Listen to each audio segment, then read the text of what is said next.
The photograph slipped from Everett Hale's fingers and landed face down beside the grave. He didn't bend to pick it up. He just stood there under the pale morning sun, staring at the name carved into the stone, feeling the same ache he'd carried for almost 13 years. The grave wasn't hers. It belonged to his mother, the last person who had known the truth about why Marisol Alvarez had vanished from his life without a word. Before she passed, his mother had taken his hand and confessed something. A letter had arrived all those years ago from Marisol, but Everett's controlling father had hidden it, convinced she wasn't good enough for the family. By the time the truth surfaced, Everett searched everywhere he could think of. Marisol was gone. That morning, standing at his mother's grave, Everett believed he'd lost his last chance to find the woman whose absence had quietly shaped his entire life. Then, less than an hour later, he saw a woman struggling with 2 kids outside a crowded grocery store, and the world he thought had ended started moving again. If you believe in kindness, second chances, and the strange way fate circles back, go ahead and like, comment, share this one, and subscribe to Echo Tales. It helps us keep telling stories that remind people hope can survive even the longest separation. Everett was 38, successful by every visible measure, and lonely in every way that actually mattered. He ran a small architectural restoration company in Belmere, a quiet coastal town where old houses leaned toward the sea and sunlight sat warm on the sidewalks most of the year. His work was repairing forgotten places, cracked walls, broken windows, buildings people had nearly given up on. Clients admired his patience.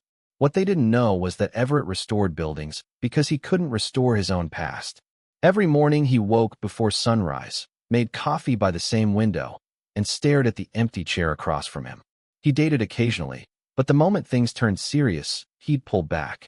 Part of him was still stuck in a summer 13 years earlier, when he and Marisol had promised each other a life together, disapproval, and different backgrounds be damned. Marisol had been 23 when Everett met her at a community arts festival, painting kids' faces under a yellow canopy, laughing as a little boy demanded to be turned into a dragon. Everett had stopped to look, pretending to study the artwork behind her, but she'd clocked him right away. Warm brown eyes, dark hair pulled back loosely, a way of making everyone near her feel like they mattered. Everett had grown up wealthy and emotionally starved. Marisol had been raised by a single mother above a small bakery, and she understood struggle and sacrifice in a way he never had. With her, he didn't have to be the man his father had designed. He just got to be himself. They were together 2 years, long walks, roadside picnics, plans for a modest house with big windows and a garden. Everett meant to propose after a 6-week work trip out of state. Before he left, he promised her that when he came back, they'd stop letting his family's disapproval scare them. When he returned, her apartment was empty. Her phone was disconnected. The bakery had shut down, and neighbors said the whole family had left town without warning. Everett searched hospitals, employment records, old addresses, anything. Nothing. His father told him Marisol had simply gotten tired of waiting and moved on. With no evidence otherwise, Everett believed him. Years later, after his father died, and while his mother was in her final months, a hidden letter turned up in a locked desk drawer. Marisol had written that she was pregnant, terrified, and desperate to reach him. His father had gone to her, threatened her mother's business, told her Everett was already engaged to someone else. Every call, every letter, intercepted. She'd written that she would wait at the old Belmere train station every Saturday at noon for 1 month. Everett read it with his hands shaking. By then, 12 years had passed. He went to the station anyway. He stood under the rusted clock at noon, picturing her there, frightened, a child growing inside her, wondering how many Saturdays she'd shown up hoping to see him. It gutted him. He hired investigators, called hospitals and schools, chased every lead he could find. Eventually, he learned her mother had died shortly after they left Belmere. After that, Marisol disappeared again. No address, no confirmed last name, no way to know if she even wanted to be found. His search slowly turned into a quiet, permanent kind of grief. On the morning of his mother's memorial, Everett left the cemetery and drove through town under a clear blue sky. Traffic slowed near the grocery store. Waiting at the light, he noticed a woman standing beside an old silver minivan, hood up. 2 kids stood near her, a girl around 11, a younger boy clutching a paper grocery bag. The woman had one hand pressed to her forehead, phone to her ear, and from her expression, no help was coming. Something about the way she stood caught in his chest. She was thinner than the Marisol he remembered, hair shorter, a few strands of silver at her temples. Her face was turned away, and Everett told himself grief was playing tricks on him. Then the boy dropped the bag. Oranges rolled across the lot, and the woman bent to gather them. When she looked up, sunlight hit her face, and Everett forgot the light had turned green. A horn blared behind him. He barely heard it. The woman across the street looked older, tired, worn down by life. But he knew those eyes. He knew the small crease between her brows when she was worried. He knew the way she tucked her hair behind her ear with the back of her wrist when her hands were full. It was Marisol. Everett pulled into the lot so fast another driver shouted after him.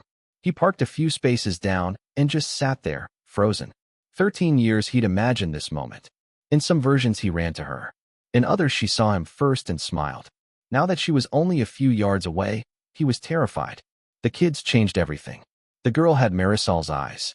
The boy had dark hair and a serious expression that hit Everett like an old photograph of himself.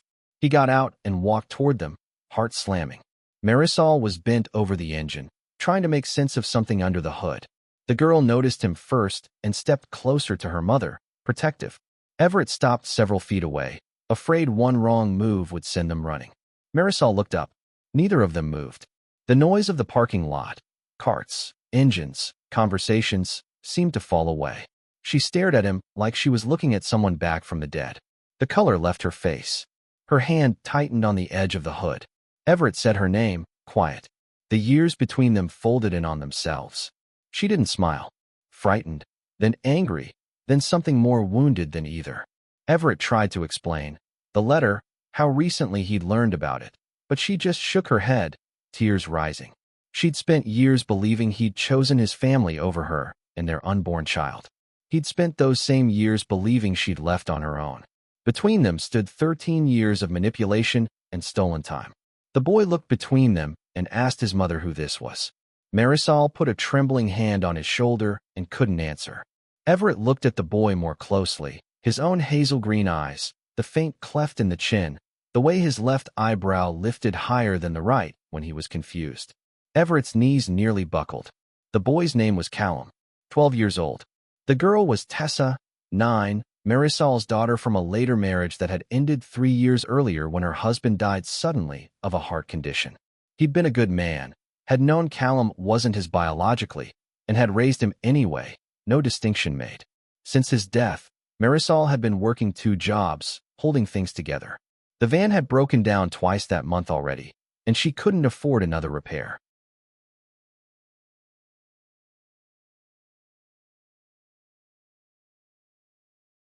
Everett knew he had no right to ask for explanations or forgiveness in a parking lot. He handed her his card and told her he'd answer anything, whenever she was ready. Before he left, he looked at Callum once more, curious, suspicious, watching him. Everett wanted to apologize for every birthday, every school morning, every lost tooth he'd missed. Instead, he went back to his truck and drove away with the road blurring in front of him. 3 days passed. No call. Everett couldn't sleep, couldn't focus at work, measured boards twice and still cut them wrong, forgot appointments, stood in unfinished rooms imagining a childhood he hadn't seen. Did his son like music? Sports? Did he already hate him? On the 4th day, a message came from an unfamiliar number asking to meet at a public park. Everett got there early and waited at a picnic table. Marisol came alone, carrying a folder of old documents, photographs, medical records, copies of letters she'd written and never managed to deliver. Everett brought the one his mother had found.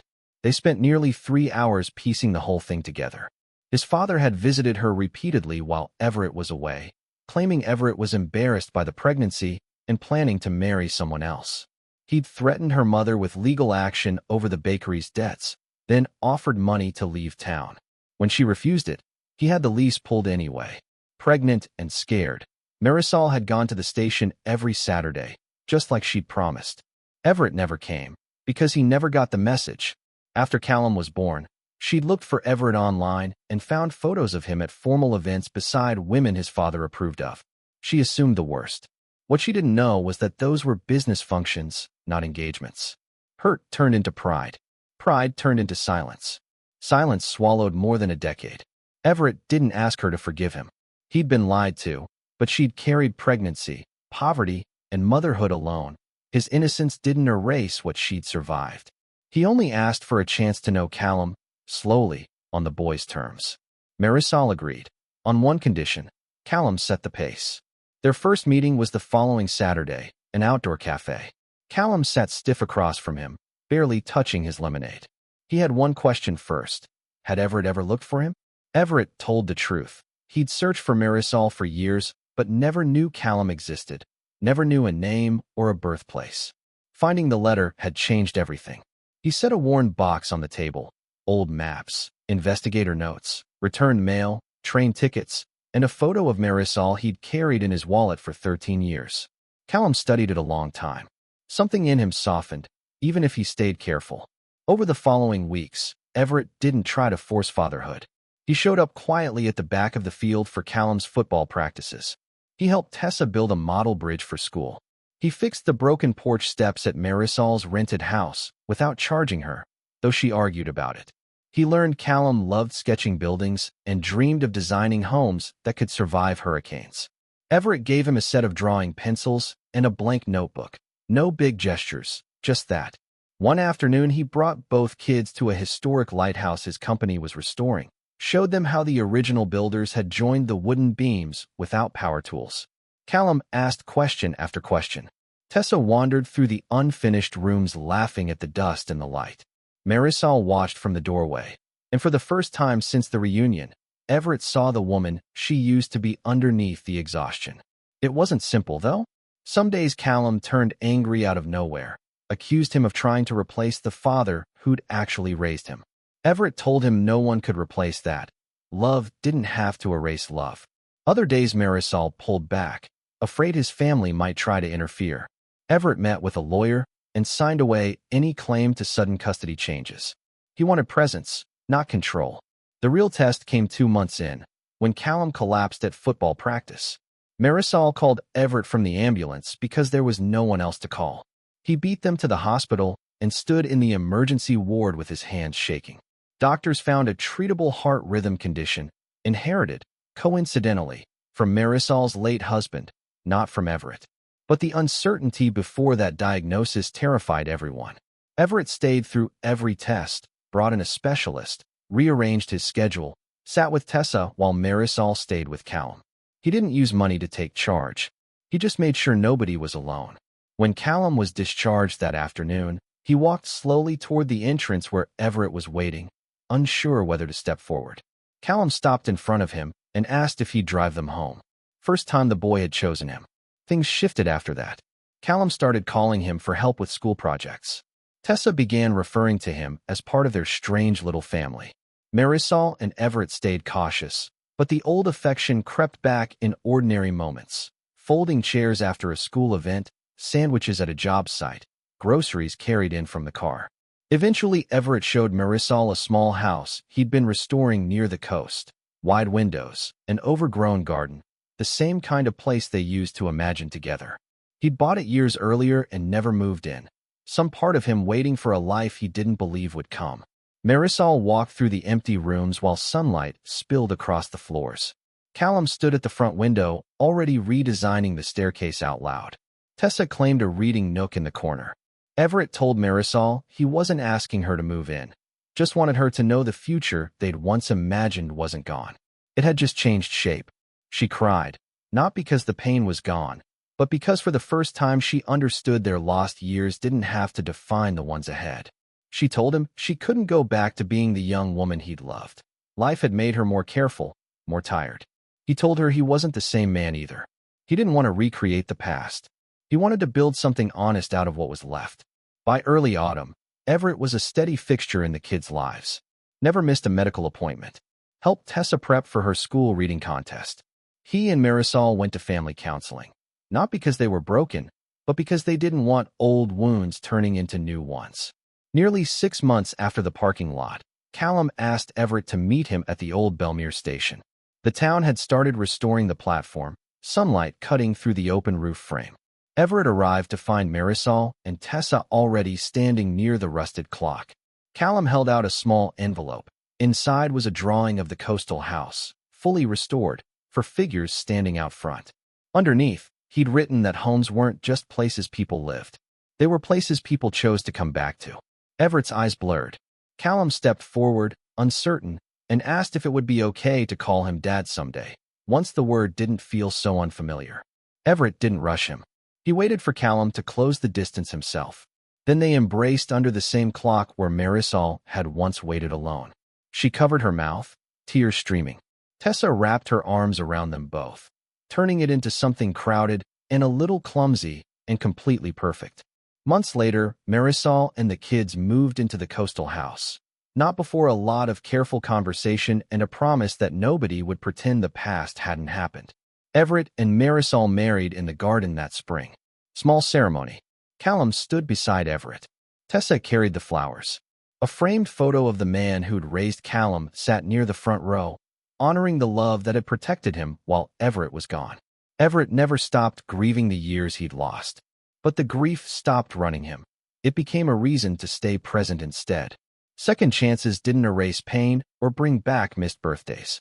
What they offered was quieter than that, and harder. The chance to love someone correctly, this time. If this one got to you, go ahead and like it, share it with someone who still believes broken relationships can heal, and subscribe to Echo Tales. Comments and shares are what get these stories in front of people who might need a little hope today. And if you believe what's meant for you always finds its way back, through distance, through misunderstanding, through time, drop a comment below and let us know. Years later, Everett went back to his mother's grave, carrying the same photograph that had once slipped from his hand. This time he wasn't alone. Marisol stood beside him while Callum and Tessa waited under a nearby tree in the warm light. Everett set the photo down gently and thanked his mother for telling the truth before it was too late. Then he turned back toward the family waiting for him. For 13 years, Everett believed fate had taken the woman he loved. In truth, fate had been walking him through grief and regret the whole time, toward one simple thing. Love isn't only about finding someone once.